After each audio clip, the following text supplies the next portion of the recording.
Welcome back to Product Critique, your go-to channel for in-depth reviews on the latest gadgets and appliances. Today, we're diving into the world of dishwashers with the Candy CF57CF0W. It's not just any dishwasher, it's a smart money-saving machine. Let's see if it lives up to the hype.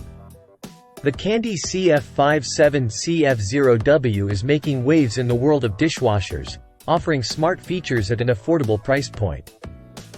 But does it deliver on its promises? Let's find out. At first glance, the Candy CF57CF0W impresses with its sleek design and solid build quality. Its door folds down neatly, giving it a premium feel.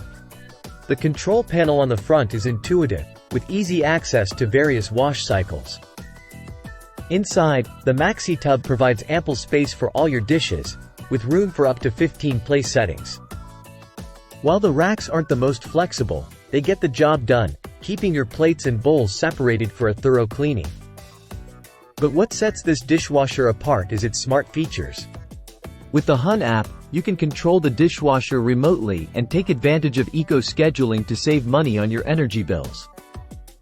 It's a thoughtful addition that adds real value to the product. But how does it perform?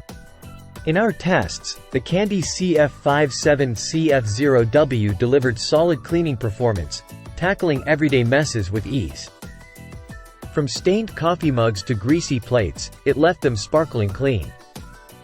However, it struggled with tougher stains like microwaved scrambled eggs, requiring a bit of manual intervention for a spotless finish. But overall, its performance was commendable, especially considering its price point. So, should you buy the Candy CF57CF0W?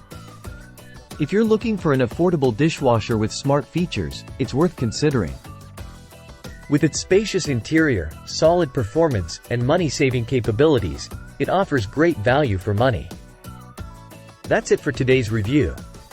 If you enjoyed this video, don't forget to hit the like button and subscribe to Product Critique for more unbiased reviews. Thanks for watching, and we'll see you next time.